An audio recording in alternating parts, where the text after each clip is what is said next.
Para que el ser humano pueda obtener el máximo resultado con el mínimo esfuerzo, de manera óptima y funcional en todos los escenarios de su vida, físico, emocional, mental, actual, espiritual, psicosocial y económico, debe estar alineado en su ser, pensar, hacer. Y Pablo Torres nos dará las herramientas para lograrlo. Hoy, en el camino del autoliderazgo. Comenzamos. Damas, caballeros, buenos días. Es un privilegio estar de nuevo con ustedes aquí un jueves más. Es una delicia, me emociona enormemente estar con los embajadores, con las embajadoras y con las personas que dentro de este espacio me están escuchando. Así que bienvenidos y bienvenidas. El meme con el que se estuvo publicitando este programa, el programa del día de hoy, decía: ¿por qué a las personas buenas le pasan cosas malas? Y eso pues daría mucha tela para cortar qué podría significar lo que se está diciendo o lo que se está refiriendo. Así que voy a empezar a contextualizarlos qué significa esa posible tesis. Número 1, hay seres humanos que en términos del argot popular dicen que nacieron con estrella. Y entonces la persona siente que absolutamente todo, e incluso lo ve reflejado en sus resultados, absolutamente todo lo que se le propone, no importa qué, le sale súper bien. Es esa persona que con el menor esfuerzo le da súper bien en su colegio, con el menor esfuerzo hace excelentes negociaciones, con el menor esfuerzo es aceptado dentro de los grupos y cae bien, con el menor esfuerzo se rodea de personas que están dispuestos a colaborarle o apoyarle, y con el menor esfuerzo su vida fluye. O sea, le dicen que nacen con estrella.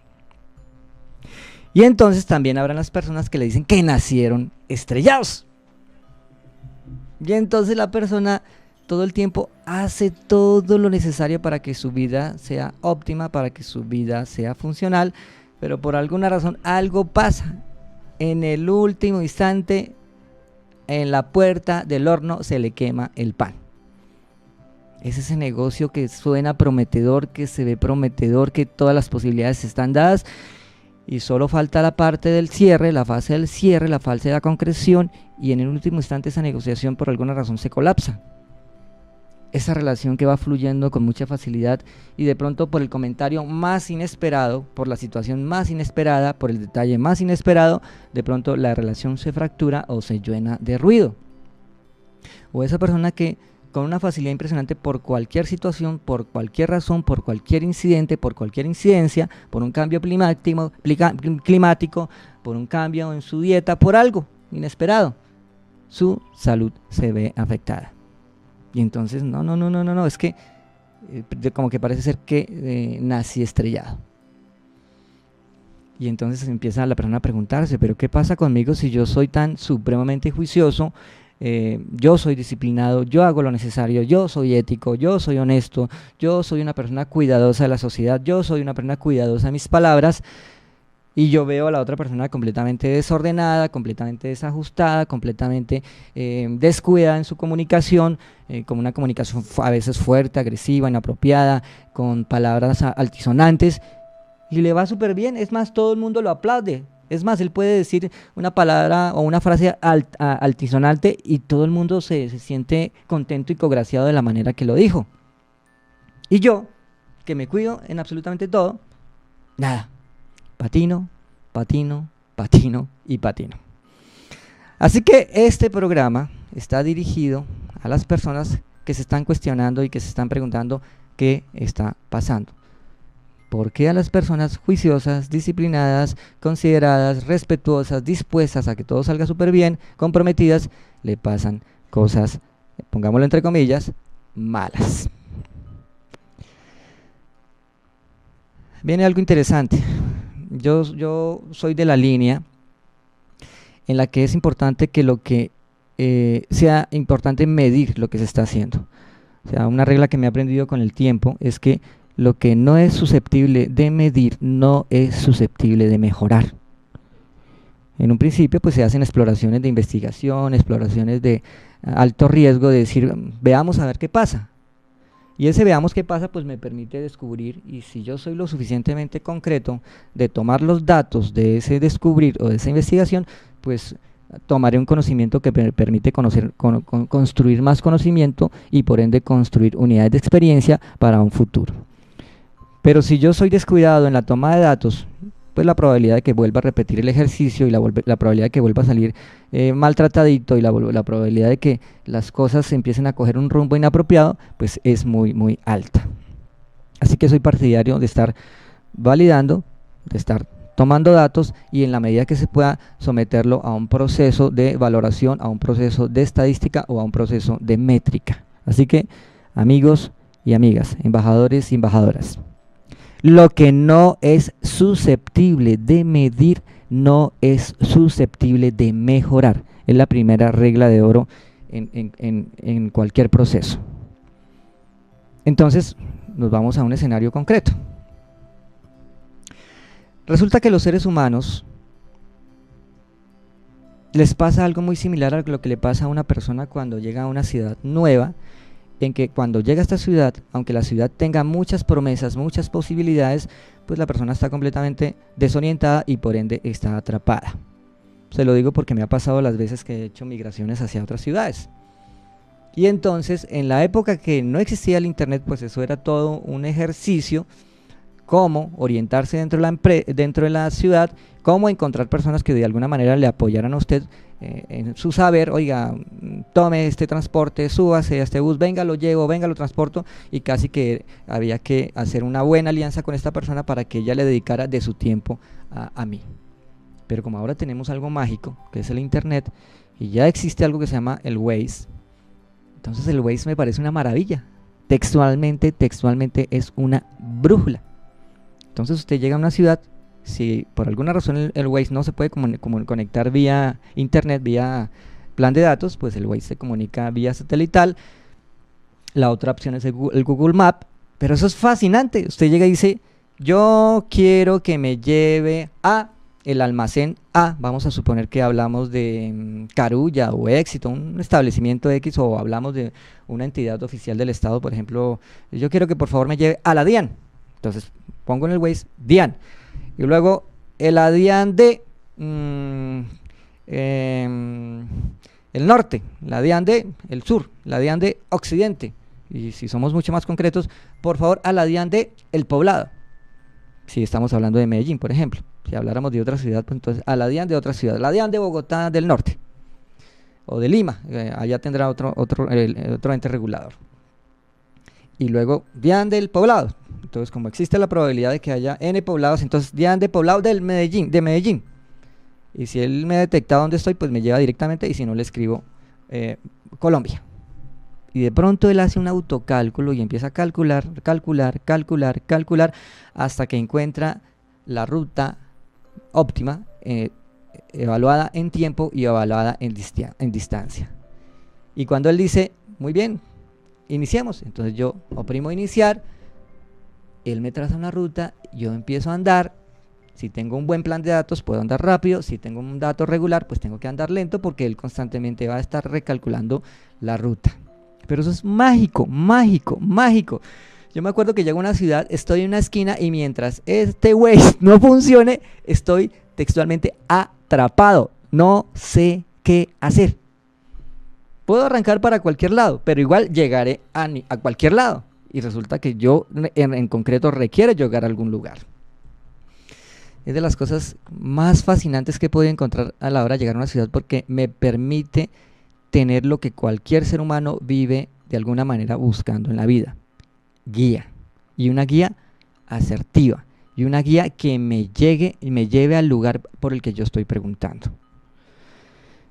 Y la metáfora es que eso nos ocurre en la vida diaria. Entonces, cuando los seres humanos constantemente viven buscando un Waze espiritual, un Waze social, un Waze emocional, un Waze físico. Oiga, yo quiero llegar del punto A al punto B y requiero un recurso o algo que me guíe para llegar allá en el menor tiempo posible y de la manera más óptima. o sea, con el mínimo de pérdidas. Entonces, los seres humanos recurren a N ways, pongámoslo en esos términos. Oiga, ¿qué dice un líder de opinión con respecto a la salud? ¿Qué dice un líder de opinión con respecto a la espiritualidad? ¿Qué dice un líder de opinión con respecto a tener mejores relaciones? Y hay un sinnúmero de líderes, o sea, actúan como una versión de ways. Entonces, para este caso en concreto, voy a hablarles sobre un instrumento que permite ir del punto A al punto B. Aclaración: hay muchos instrumentos, o sea, en ningún instante mi propósito es inferir o comunicar que el único instrumento es el que yo voy a referir. Hay un sinnúmero de instrumentos y en este caso yo les voy a contar de un instrumento que a mí en particular me ha funcionado muy bien. Buenos Aires, buenos días Buenos Aires, buenos días Diego del Boy. Muchas gracias por estar aquí presto, encantado, los saludo de una manera muy especial con un abrazo bien cálido. Entonces vamos a hablar de un test que habla de lo siguiente. Imaginen que ustedes cogen su cerebro, su corteza cerebral, y ustedes lo subdividen en 4. Trazan una línea entre la parte de la nariz, una línea imaginaria entre la zona de la nariz y la zona de la nuca, por toda la parte media. Esa es una línea. Vamos a hablarle a ese como si fuera el eje X. Y luego trazan una línea entre orejita y orejita, o sea, ponen el dedo en una de las dos orejas, en la izquierda o la derecha, y trazan la línea por la parte media hasta la otra oreja. Entonces, en este momento, el cerebro o la corteza cerebral quedaría subdividida en 4 segmentos, que para este caso se llamarán 4 cuadrantes. Se llaman 4 cuadrantes, su misma palabra lo dice. Entonces, en estos 4 cuadrantes vamos a manejar la siguiente metáfora. Los 2 cuadrantes que están hacia la zona de la nariz, los 2 cuadrantes serían considerados los cuadrantes frontales. Y los cuadrantes que están hacia la parte de atrás, hacia la zona de atrás, o sea, la zona de la nuca, se le llamarían basales, que tienen que ver con la convexidad. Entonces se habla de convexidad. Los 2 frontales y los 2 asociados a la convexidad, pues hacen referencia a lo siguiente. Los frontales tienen que ver con la comunicación o la manera que yo percibo lo que está fuera de mí, el mundo. Afuera está ocurriendo un sinnúmero de eventos, de situaciones. Y los de la convexidad, o sea, hacia la parte de atrás, hacia la nuca, los 2 de atrás harían referencia a lo que ocurre con el mundo dentro de mí, o sea, ese mundo el que yo percibo, que yo interpreto dentro de mi sistema, dentro de mi psiquis, dentro de mi cerebro, dentro de mi cuerpo. Ahora vamos a hacer lo siguiente. Ustedes ubiquen su mano derecha, ubiquen su mano izquierda, y entonces los 2 cuadrantes que estén sobre el lateral izquierdo, se llamarán así, cuadrantes izquierdos, y los otros serían los cuadrantes derechos. Y aparece automáticamente 4 nombres. Entonces, si yo ubico mi manito en la parte de la frente hacia el lateral izquierdo, yo diré que ese es el frontal izquierdo, cuadrante frontal izquierdo. Si yo ubico mi manito sobre la frente hacia la parte derecha, diré que ese es el frontal derecho. O sea, estamos hablando de los frontales y a la vez precisando si es lateral izquierdo o si es lateral derecho. Lo mismo haré hacia la parte de la nuca. Entonces, si yo ubico el cuadrante sobre mi lateral izquierdo hacia la parte de atrás, hacia la parte de la nuca, hablaré sobre la convexidad posterior izquierda. Suena un poquito es complejo el término, pero es más o menos así. Convexidad posterior izquierda. Y si yo toco con mi manito el lateral derecho hacia la parte de la nuca atrás, entonces hablaré de la convexidad posterior derecha. Son 4 cuadrantes. Y les voy a contar la importancia, según este estudio, que es un estudio hecho por la doctora Benziger, B de burro, E-N-Z-I-G de gato, E-R, Benziger, lo pueden encontrar en internet, Benziger, y es un estudio hecho por la doctora Benziger. Si buscan en internet dicen test, espacio, Benziger, y ahí van a encontrar un hipervínculo Ya les confirmo cuál es ese hipervínculo. Y en ese hipervínculo van a hablar sobre van a encontrar B de vaca, BTSA, Benzinger. Y entran ahí y ahí está la opción de español y la opción de otros materiales.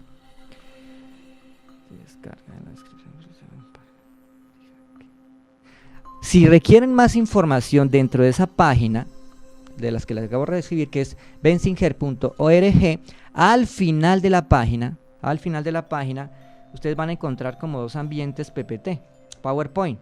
Entonces dice doctora Benzinger, presentaciones, y dice el descubrimiento Benzinger, descarga PPT, prácticas óptimas de RHH, descarga PPT, y ahí está muy amigable la información.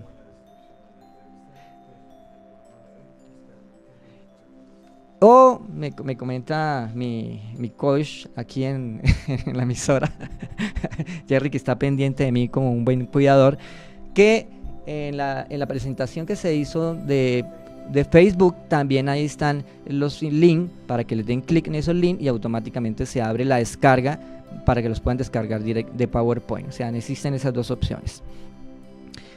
Para precisión de ustedes, eso se maneja por licencias. Entonces hay licencias nivel 1, licencias nivel 2, licencias nivel 3.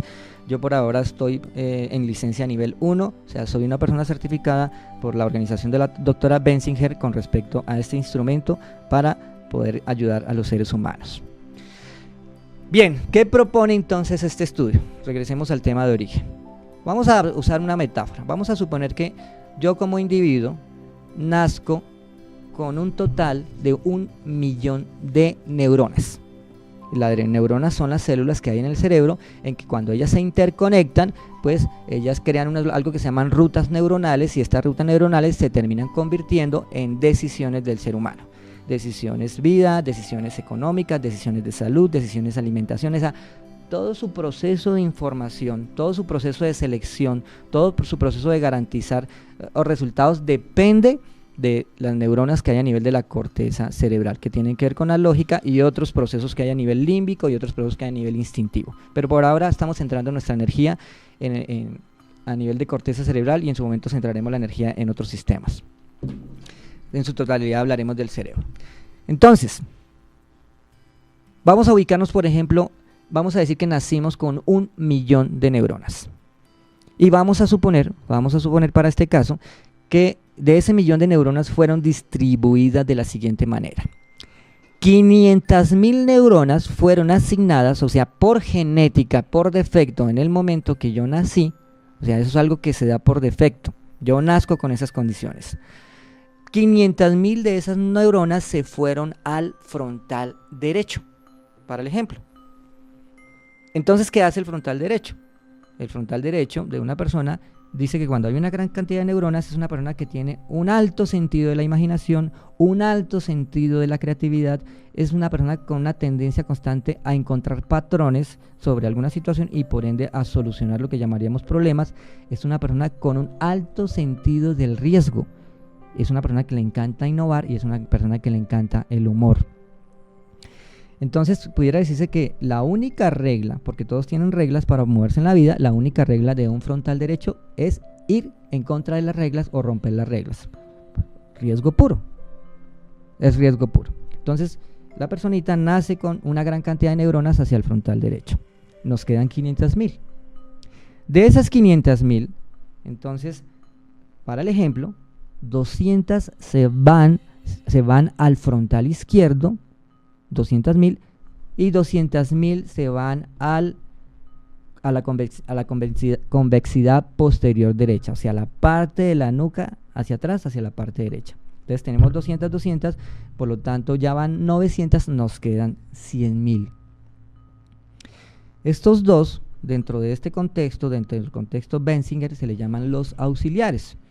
Entonces, para una metáfora de los auxiliares, o sea, hay alguien que lidera un proceso, por ejemplo un técnico o un ingeniero, en que el ingeniero dice cómo deben ir distribuido lo que tenga que hacer. Vamos a suponer que es un ingeniero de sonido, y él dice dónde deben ir los recursos de sonido, los parlantes, los equipos, todo, pero él no lo hace todo, porque si lo hiciera todo terminaría agotado. Entonces él tiene unos auxiliares que entienden el concepto y le apoyan para ir organizando absolutamente todo.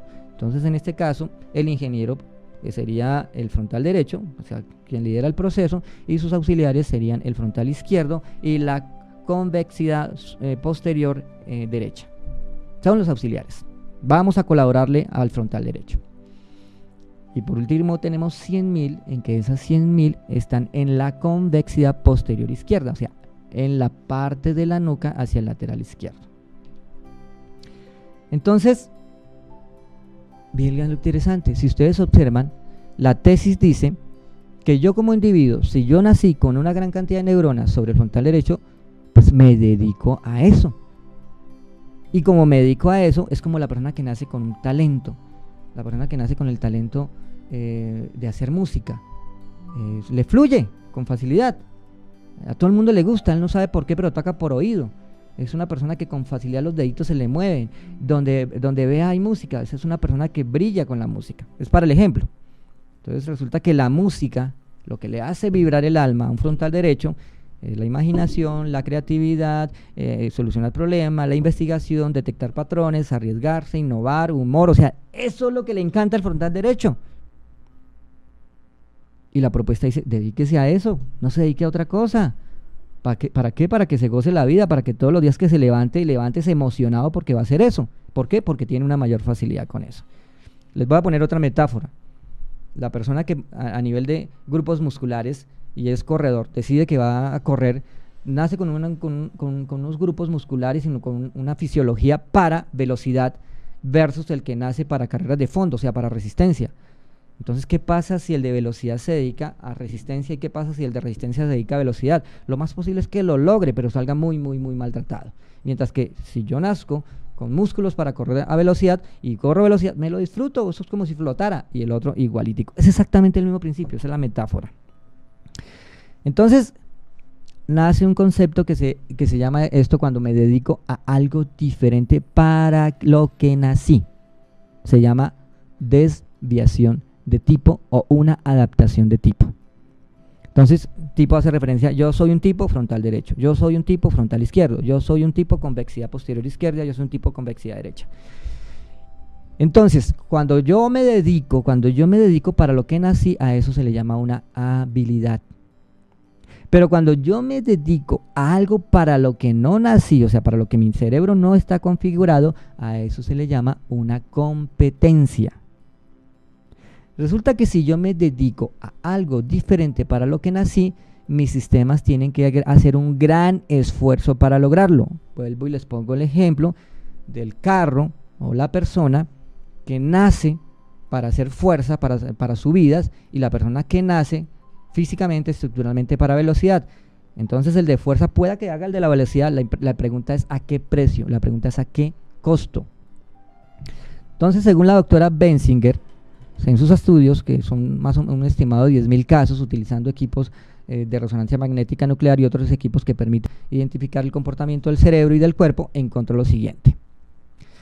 Según su tesis, del 100% del oxígeno que al ser humano le llega, en un estimado del 80% de este oxígeno va dirigido a los órganos: pulmón, riñón, estómago, vaso, páncreas, sistema endocrino, sistema motor, o sea, 80% para estos sistemas.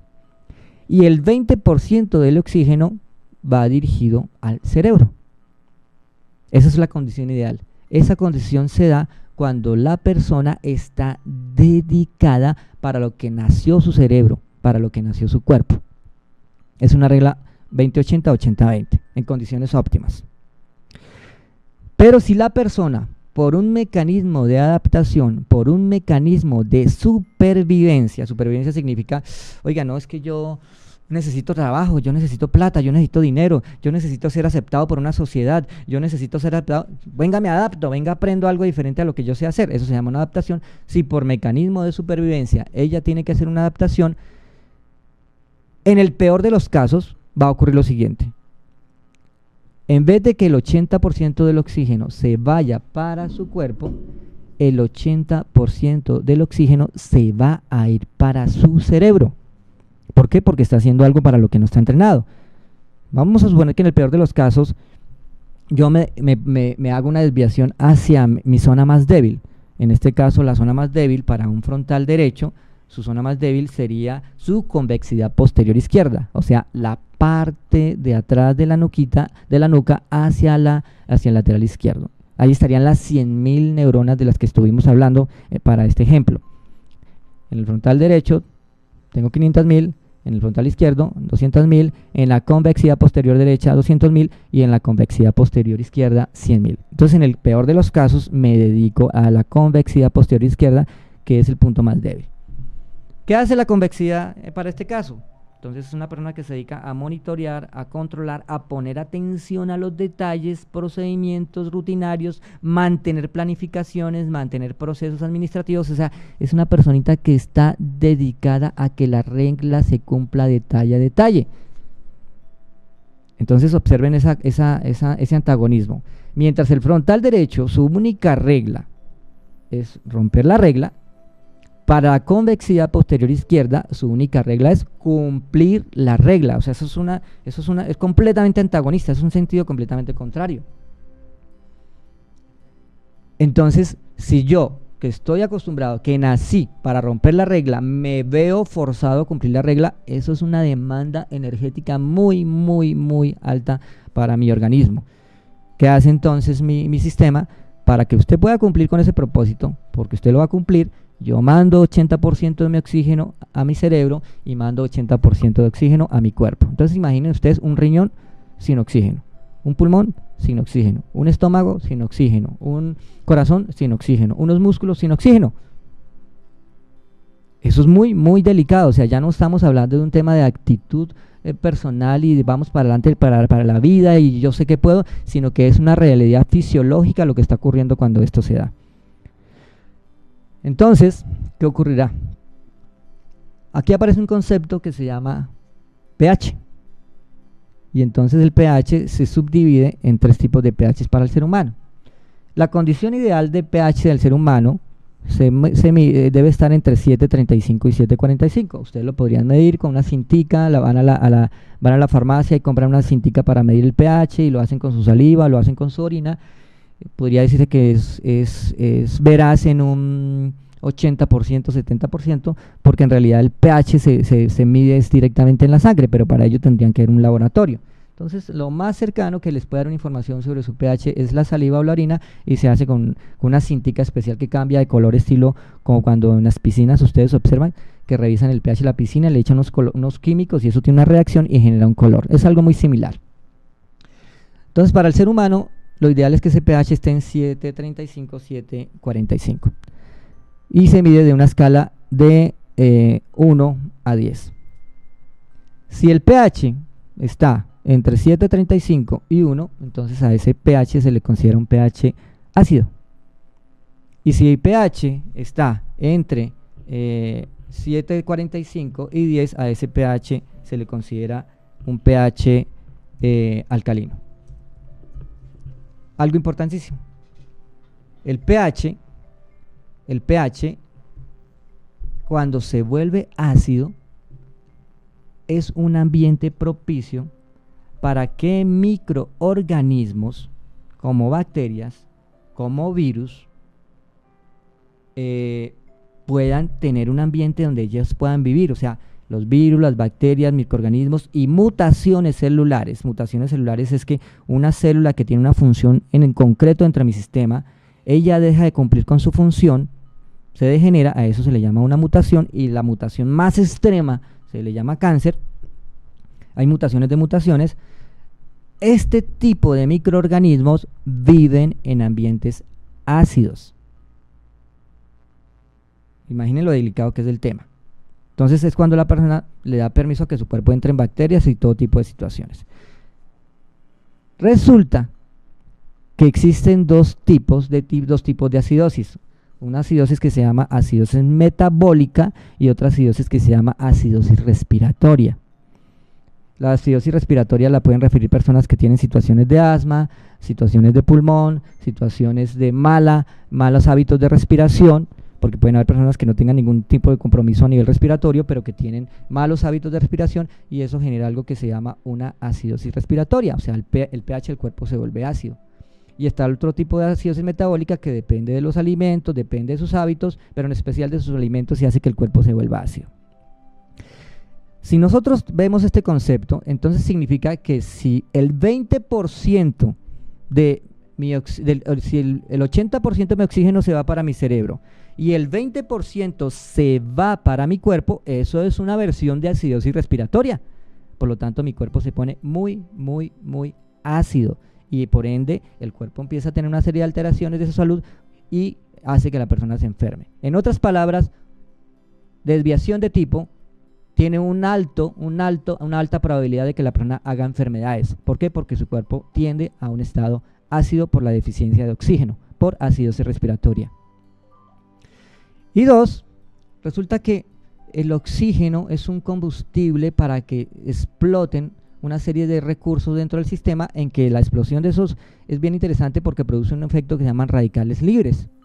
Y los radicales libres también es una versión de acidosis. Entonces quiere decir que textualmente mi cerebro, al tener unos excesos de oxígeno, porque tiene que trabajar a marchas forzadas, porque me dediqué a hacer algo para lo que no nació, pues entonces mi cerebro empieza a tener una versión de acidosis también. O sea, un exceso de radicales libres. Y eso hace que finalmente la persona sienta que como que el cerebro se le va a quemar. ¿Cómo lo sabe la persona? Porque la persona tiene días, por ejemplo, para un frontal derecho, tiene días en que ella se dedicó como que a hacer lo que le gusta hacer y la vida fluye, termina al final del día vital, termina emocionalmente contento, termina con resultados cognitivos valiosos. Pero hay un día en que él tiene que sentarse a presentar un informe. Su jefe le dice, hágame un favor y me presenta un informe de la semana o me presenta un informe del mes, y la persona hasta el último instante retrasa el tema de presentar el informe, que son los detalles, el tiempo, la hora, cuánto, cómo, o sea, son detalles que son propios de la convexidad lateral izquierda hacia la parte de atrás, y entonces la persona dice, yo hasta el último instante lo negocio, espero, hasta que dice, listo, ya mi jefe me dio un ultimátum, ese informe lo presento porque si no, no me van a pagar. O sea, lo entra en variable de contrasupervivencia. Y se sienta, dígase, desde las 9 de la mañana hasta las 4 o 5 de la tarde, y siente como si le hubiera pasado una locomotora por encima. O sea, es un esfuerzo total, es agotamiento total, es sobrecarga total, y casi que sale de la oficina arrastrándose. El carro o el bus o quien sea puede estar a una cuadra, pero siente que esa cuadra está a miles de kilómetros. ¿Por qué? Porque su cuerpo está completamente agotado y su cerebro está completamente sobrecargado, casi que recocinado, está incendiado. Y obviamente pues el sistema se colapsa o el sistema se bloquea. Supóngase que la persona repite esa dosis todos los días, a ver qué ocurre. Supóngase que yo, frontal derecho, tuve que entrar a un escenario donde eran informes, detalles, a ver cómo termino al final del mes. Y si yo estoy en esa organización 1 año, 2 años, 3 años, a ver qué ocurre al final de esos 4 o 5 años. Lo más posible es que estemos hablando de un compromiso de salud muy, muy elevado y con un alto riesgo de, lo que refería la otra vez, un alto riesgo psicosocial. Sin poner términos, sin poner nombres a la enfermedad, lo que estoy diciendo es que entre más ácido esté mi cuerpo, más permiso a que se den situaciones delicadas de salud. Cada cual hará su propia inferencia de qué puede significar eso.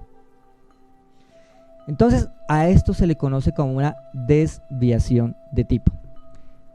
Pero el tema no termina ahí. El tema no termina en que yo me sienta mal y me sienta físicamente incómodo y me sienta mentalmente sobrecargado. Ese tema también se ve reflejado porque resulta que mis resultados financieros dependen de mi capacidad para tomar decisiones apropiadas, dependen de mi capacidad para negociar, dependen de mi capacidad para interactuar con otros. Y si yo estoy completamente agotado, o sea, si no tengo energía física, si no tengo energía mental, si me siento sobrecargado, ¿dónde queda esa capacidad? La capacidad de ver oportunidades, la capacidad de ver si la negociación que me están proponiendo es propicia o no es propicia. Entonces es cuando se empieza a ver comprometido lo que yo le llamo mi horizonte de percepciones, o sea, percibir información de mi entorno, porque todo el tiempo está ahí. Y segundo, ¿qué hacer con esa información? Y se colapsa. Entonces se colapsa el negocio porque desde el principio ese negocio nació con unos vacíos. se colapsa la negociación porque desde el principio se me escapó información y fui poco preciso. O sea, entonces cuando desde este concepto me empiezan a pasar cosas malas, aunque yo sea muy juicioso. ¿Qué pasó? Yo soy disciplinado, ¿qué pasó? Yo quiero que todo el mundo le vaya bien, ¿qué pasó? Resulta que depende de mi capacidad para percibir la información y qué hacer con esa información y en su momento saberla comunicar, porque yo podría tenerla clara, pero tengo una deficiencia en mi comunicación por lo agotado que estoy, en que termino suponiendo o interpretando que comuniqué apropiadamente. Estoy hablando de cifras, estoy hablando de progresión, pero ni se diga lo que ocurre en las relaciones. Entonces supóngase que yo estoy con mi señora, estoy tan cansado, tan agotado, que yo estrictamente le contesto con mi cabeza, sí, no nos vemos en 8 horas, no nos vemos en 10 horas, y cuando nos vemos lo único que quiero es irme a dormir o a la cama, o lo que quiero es ponerme a ver televisión a ver si el cerebro se me tranquiliza. Es cuando la persona siente que está tan cansada que no puede dormir.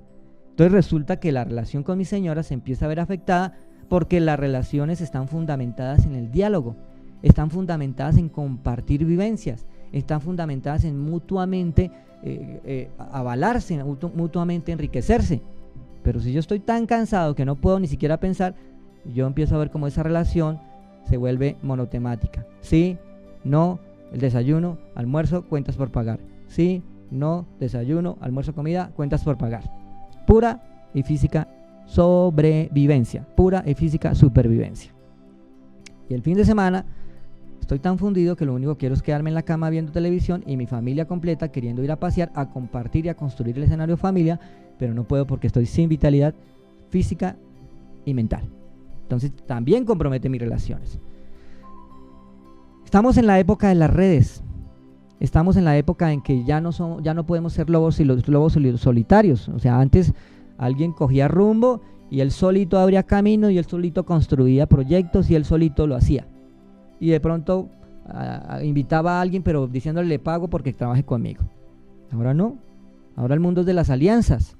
Oiga, ¿usted qué sabe hacer que yo tengo algo? Y los dos intercambiamos conocimiento, los dos intercambiamos alianza, los dos intercambiamos clientes, los dos hacemos todo para seguir adelante. Entonces resulta que el mundo de las alianzas es un mundo que demanda algo clave: tolerancia. Y entonces aquí viene una frase que yo empiezo a utilizar con frecuencia en los diferentes eventos o los diferentes coaching que yo hago en mi consultorio. Les digo, mire, mientras los animales matan por supervivencia, los seres humanos matan por tener la razón. Y no estoy hablando de matar físicamente, estoy hablando de que, por ejemplo, si yo tengo un conflicto con mi señora por una diferencia de opiniones, porque estoy tan cansado que no puedo encontrar un punto en común, pues yo hago lo necesario para que mi señora se termine callando y dándome la razón. Y mi señora, en un ánimo de evitar una confrontación, me termina dando la razón. Pero no significa que hayamos llegado a un punto de acuerdo, significa que ella me dio la razón. Y con el tiempo esa relación se empieza a deteriorar, empieza a morir. O sea, textualmente termino matando a mi señora psicológicamente. Y lo mismo el padre que hace lo mismo con su hijo. O sea, mi hijo, yo sé lo que a usted le conviene en su vida, así que usted me tiene que dar la razón, punto. Y eso termina haciendo que la relación se deteriore hasta que muere. Entonces, si ustedes van y revisan, la mayoría de los conflictos que hay en los diferentes escenarios donde tienen que interactuar seres humanos, todo se reduce a un solo criterio: querer tener la razón. Mientras los animales matan por supervivencia, los seres humanos matan por tener la razón, no importa quién. ¿Cuándo se acentúa esto? Se acentúa cuando la persona, en un mecanismo de adaptación, está haciendo su máximo esfuerzo y no puede admitir un esfuerzo más, así que ese esfuerzo que está haciendo o lo aceptan, punto. Y es cuando el tema de la desviación de tipo se vuelve supremamente importante y claro en el tema de las relaciones. Las relaciones dependen de que los seres humanos aprendan a aceptar que todo el mundo tiene un punto de vista y que ese punto de vista es importante dentro de una gran respuesta, dentro de un gran propósito elevado. Pero si yo no tengo energía, yo nunca haré eso. Yo me quedo con la razón, pase lo que pase. No importa si eso me cuesta a mi familia, no importa si eso me cuesta mi trabajo, no importa si eso me cuesta a mis clientes, no importa si eso me cuesta mi dinero. Y entonces es cuando yo empiezo a darme cuenta o a sentir que me están pasando cosas malas. ¿Por qué? Porque nadie me da la razón. Y entonces se hace un conflicto en mis dineros, porque mis dineros dependen de mis alianzas estratégicas, se hace un conflicto en mi relación con mi familia, o sea, esto se vuelve un desastre. ¿Todo por qué? Porque estoy sin vitalidad. ¿Todo por qué? Porque en vez de que el 80% de mi oxígeno se vaya a mi cuerpo, se va para mi cerebro y mi cuerpo queda con el 20% del oxígeno, según el estudio de la doctora Bessinger, que es bien interesante tener en cuenta ese estudio. Pero vamos a suponer que no estoy en el caso más extremo. Vamos a suponer que no me fui al punto más débil, sino que me fui hacia uno de los auxiliares. Vamos a suponer que en vez de irme hacia la parte de la convexidad posterior izquierda, que es hacia la nuca, hacia la parte izquierda, yo hice una desviación de tipo hacia el frontal izquierdo. Y entonces, ¿qué hace el frontal izquierdo? Es un individuo que se dedica al análisis financiero, al análisis estructural, al análisis matemático. O sea, es un individuo que ve la vida en blanco y negro. Sí, no, lo hizo, no lo hizo, se pudo, no se pudo. Es una persona que evalúa todas las variables, o sea, es una persona que centra su energía en la seguridad, o sea, toma riesgos controlados, y para eso pues tiene un sinnúmero de instrumentos que le permiten tomar esos riesgos controlados. Es una persona que toma decisiones lógicas todo el tiempo, es una persona que le gusta negociar, que le gusta debatir y asignar prioridades. A una empresa, si su perfil es, si su objeto social finalmente, como propósito final es producir dinero, producir cifras, relación costo-beneficio, pues lo mejor que le puede pasar tener dentro de como gerente, es un gerente frontal izquierdo, porque va a hacer que la empresa, independiente que haga las cosas muy bien o independiente que las haga mal, va a garantizar que la empresa produzca dinero. Ese es un frontal izquierdo, blanco y negro. Y es maravilloso tener en un escenario un frontal izquierdo porque él es muy concreto. A mí no me venda historias, a mí no se ponga aquí a dorarme la píldora. Dígame si se pudo o no se pudo, dígame si hay problemas y soluciónelo, punto. Es así de verticales y eso es fascinante tenerlos cerca. ¿Por qué? Porque me ponen a correr bases y deje, como dice un amigo, de alucinar en violetas. El punto más frágil, si habláramos de un frontal izquierdo, el punto más frágil de él sería su convexidad posterior derecha. La convexidad posterior derecha sería, ustedes ponen la manito en la nuca sobre su lateral derecho y toda esa zona sería la convexidad posterior derecha. Y entonces, ¿con qué baila? ¿Con qué disfruta quien tiene una gran cantidad de neuronas allí, el de las 500.000? Pues esta persona se dedica a criar, se dedica a cuidar, se dedica a celebrar, se dedica a la familia, se dedica a darle ánimo a todo el mundo. Vamos, tú puedes, o sea, sí se puede, o sea, si esa vaina que no tiene ni principio ni fin, es la persona que está todo el tiempo dando ánimo a las personitas, las cuida, es contenedora. Busca la armonía, busca la comunicación, busca el sentido de pertenencia, o sea, personas, en otras palabras. Ese es su tema principal, por lo tanto es completamente antagónico al frontal izquierdo. Perdón que te interrumpa. Tenemos una pregunta del público. Con mucho gusto, por favor. Dice Iris Yadira. Pregunta, ¿qué ejercicios de respiración se pueden hacer para compensar esa falta de oxígeno? Muy bien.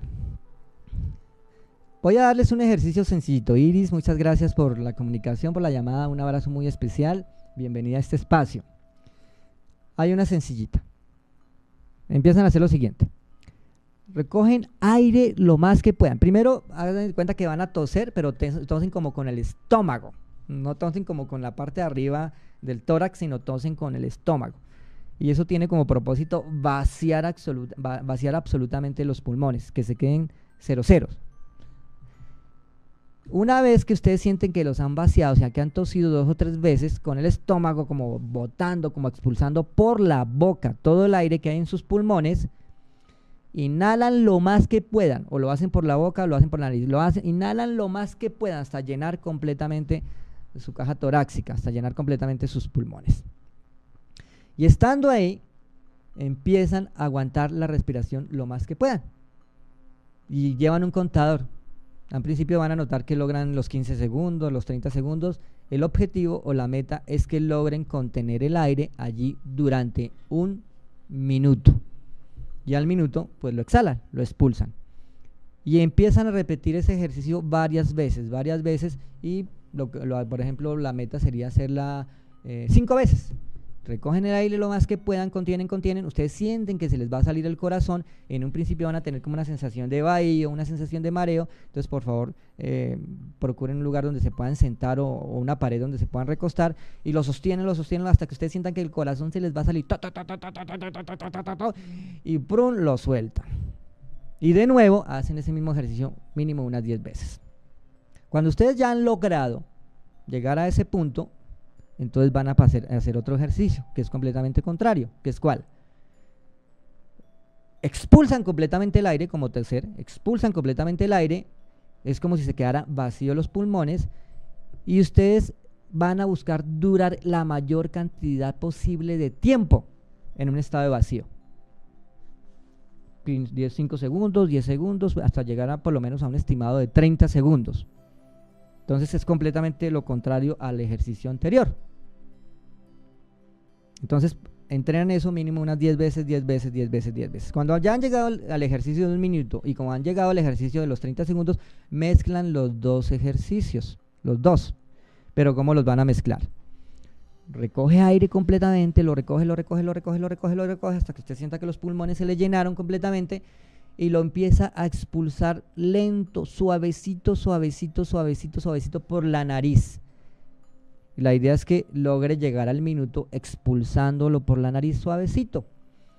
Hasta que quede completamente lo expulsado, va a quedar en un estado de vacío, calcula más o menos unos 15 segundos y de nuevo recoge aire y empieza a hacer ese ejercicio y lo hace por lo menos unas 5 o 10 veces.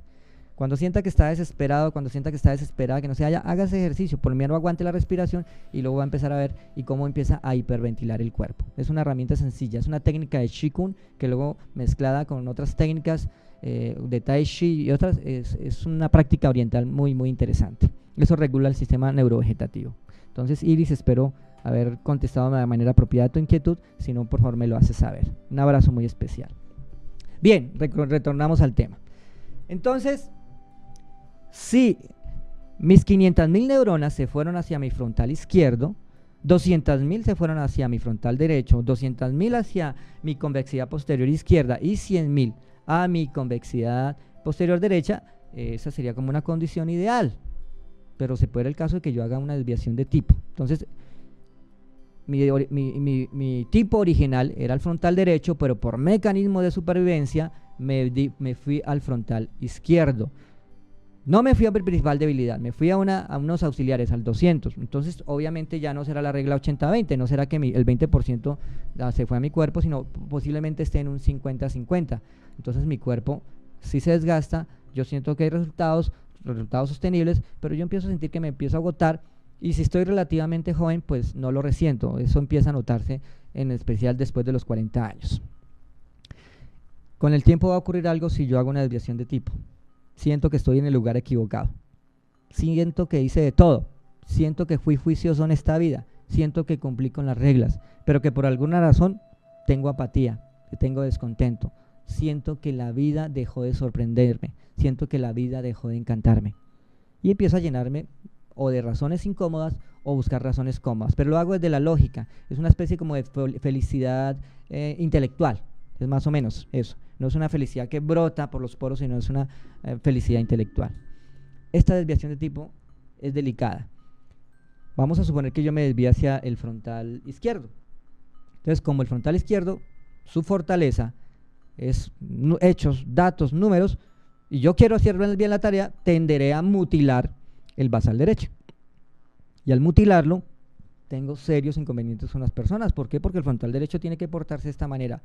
Si no lo mutilo, inicia una lucha entre mi comportamiento basal derecho, o sea, resultados, hechos, datos, y a la vez cuidar a las personas. Si no logro encontrar una estrategia que me permita mantener esa media, de un momento a otro las personas se quedan desconcertadas conmigo, porque un día estoy que los quiero, los adoro, los enaltezco, y al otro día estoy que les doy juguete. Entonces dicen, ¿qué pasó con este señor? ¿Bipolar o qué? Y entonces eso empieza a generar crisis en los grupos, porque no saben a qué atenerse con la persona. y le cogen miedo, le cogen terror. Y después de eso, pues todo lo que puede desencadenar cuando a una persona se le tiene miedo. Mientras esté la amenaza, hago lo que ella pide, y mientras ella no esté, pues yo hago lo que yo quiera. Es lo que termina siendo una persona cuando alguien le tiene miedo a otro. O sea, se destruyen relaciones, se destruyen procesos en vez de construir escenarios. Y obviamente se van creando otros escenarios mucho más complejos. Entonces, mis amigos y mis amigas, desde este concepto, desde esta tesis, a las personas buenas, porque todo el mundo es bueno, todo el mundo quiere ser el mejor en lo que hace, todo el mundo quiere ser feliz, todo el mundo quiere encontrar la mejor respuesta, todo el mundo quiere cuidar a los suyos, todo el mundo quiere tener una vida sana económicamente, todo el mundo quiere tener una vida físicamente sana. Si la palabra todo no aplica, significa que la persona tiene una alteración en su sistema, una alteración en su mente, que tiene que de alguna manera revisarlo, porque ningún individuo óptimo funcional toma decisiones en contra de sí mismo. Si las tomas porque tiene un código alterado, se llama un virus. Entonces, ¿por qué si la persona está haciendo lo mejor, tiene tantos inconvenientes de salud física, emocional, mental, espiritual, económica, social? Desde esta óptica, porque está haciendo una desviación de tipo. Si alguien está interesado en profundizar estos temas, pues existen unas plataformas. En el caso mío, yo soy un licenciatario nivel 1, en que existen unos recursos, o sea, una tecnología que ya está diseñada, que permite valorar cuál es el verdadero tipo de la persona y en qué desviación está ella, y a través de un proceso de coaching, a través de un proceso de asesoría, se le empiezan a crear una serie de herramientas y procesos para que ella pueda regresar a su tipo original, dedicarse a disfrutar de la vida. Y si por alguna razón no puede dedicarse a su tipo original porque ya está metido en un proceso que hizo desviación de tipo, pues por lo menos cómo puede administrar este ejercicio sin que eso le cueste su salud física, emocional, mental, espiritual, social.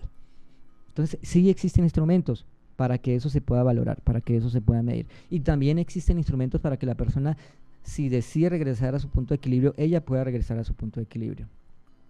Yo les cuento desde un contexto personal cómo este estudio me aportó enormes respuestas valiosas, como dice una amiga, maravillosas. Imagínense que yo llegó un momento que me sentía culpable. Yo, con todas las super herramientas de monje Shaolin, conectado con la hermandad blanca, conectado con todos, hablando de valores, antivalores, meditación, y me sentía culpable. Y decía, ¿qué pasa con mi cerebro? Y me sentía culpable por una sencilla razón, porque había hecho una desviación de tipo en la que yo estaba convencido de que tenía que ser bueno en absolutamente todo, y que si no era bueno en absolutamente todo, estaba siendo un ser humano incompetente, un ser humano que no estaba aprovechando los recursos que me estaba entregando la vida. Entonces era completamente extremista, era casi que psicorrígido, a unos costos físicos, emocionales, mentales, sociales muy altos. Cuando entendí el concepto desde la propuesta de Benzinger, dije, no, mi principal habilidad es tal cuadrante. Y cuando regresé a ese cuadrante, mi vida empezó a fluir de una manera impresionante, mi salud empezó a fluir, mis amigos empezaron a fluir, y empecé a más que nunca entender las diferencias de opinión y las diferencias de cada ser humano. Entonces, cuando yo desde mi perspectiva, estoy percibiendo un incierto frontal izquierdo en esta persona, o sea, un incierto es que yo interpreto, pero no significa que le haya hecho el estudio, por lo tanto es un incierto. Por lo tanto ya entiendo cómo ve la vida esta persona. No es que ella me esté quitando la razón, es que ella tiene una manera de ver la vida. Por lo tanto nos ponemos de acuerdo para ver la vida desde diferentes perspectivas, y eso automáticamente me abrió un mundo de posibilidades para admirar al ser humano genuinamente, no para decirlo aquí en mi boca, no para decirlo como si fuera un eslogan. Mira todo el ser humano en su grandeza, pero mientras tanto estoy por dentro mordiéndome porque no me ha dado la razón, ¿no? Aprendí a observarlos y a maravillarme con ellos y a admirarlos por su naturaleza, y a comprender cómo ese punto de vista me podía permitir ver algo que yo no estaba viendo, porque de eso se trata. Si alguien refiere una diferencia de opinión, si alguien refiere una divergencia con respecto a lo que yo veo, pues maravilloso, porque ese personaje está viendo algo que yo no veo. Si yo soy propositivo, venga, ¿qué es lo que él está viendo que yo no veo? Porque a lo mejor esta información es valiosa dentro de mi propuesta, y es lo que me dediqué a hacer después de que yo fui sometido al proceso del test Benzinger, y fue absolutamente transformador y revelador. Entonces mi sugerencia es que se comuniquen con un licenciatario. Si ustedes gustan, lo pueden hacer a través de mí. Tienen mi correo es biopablotorres@gmail.com. Biopablo, bio de biología, B larga, I, O, Pablo Torres, Torres con S, @gmail.com, o lo pueden hacer a través de mi WhatsApp. Mi WhatsApp es el 320-275-7201. 320-275-7201. Entonces yo ya soy un licenciatario, puedo entrar a las plataformas, ustedes me escriben, yo les cuento la ruta de cómo pueden acceder a ese test, luego vía Skype nos comunicamos y yo le cuento qué encontramos en este test, cuáles fueron los inciertos, y desde mi perspectiva como monje Shaolin y toda la tecnología que yo manejo, le hago unas sugerencias de cómo podría administrar si ya está en una desviación de tipo o qué hacer para regresar al incierto de su tipo original. Entonces, mis amigos y mis amigas, es una delicia estar con ustedes. Una hora para mí casi que se vuelve nada. Llevo una hora hablando y no paro. Gracias de nuevo a Iris por estar pendiente y por preguntar. Un abrazo muy especial a Diego del Boy por estar en Buenos Aires también preguntando. ¿A quién? A Marta Ospina también un abrazo muy especial. Gracias por escucharme y es un encanto, y ustedes en la medida que sigan pendientes y en la audición van a escuchar más temas interesantes que les va a encantar en esta perspectiva de autoliderazgo, ser autorreferente. Le voy a robar un momentito a Pablo. Bueno, él es el titular de este programa, pero sí me gustaría, Pablo, que les hiciéramos una invitación a las personas que estén aquí en Medellín, pues es la oportunidad más cercana de que vengan contigo aquí a las instalaciones y les puedas mostrar lo que haces aquí físicamente. No sé si quieres invitarlos. Claro, yo encantado, yo emocionado. Entonces, en la sede de Vialab Medellín, actualmente está nuestro consultorio. En mi consultorio aquí he sido bendecido por Jürgen para estar en este espacio.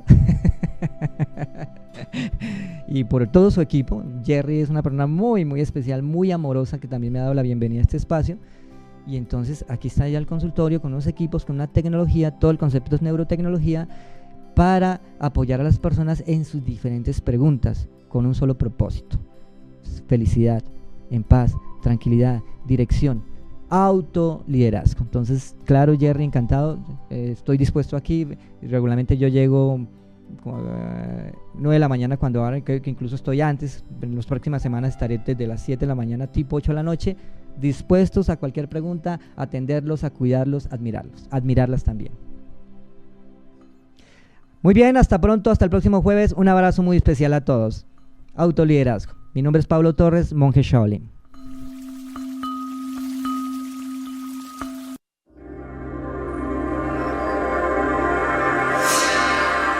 Te agradecemos tu compañía esta mañana en este programa. El camino al autoliderazgo. Te esperamos la próxima semana con más herramientas que te ayudarán a ser más productivo en tu vida diaria. A través de viaradio.com. Puro Neuropower.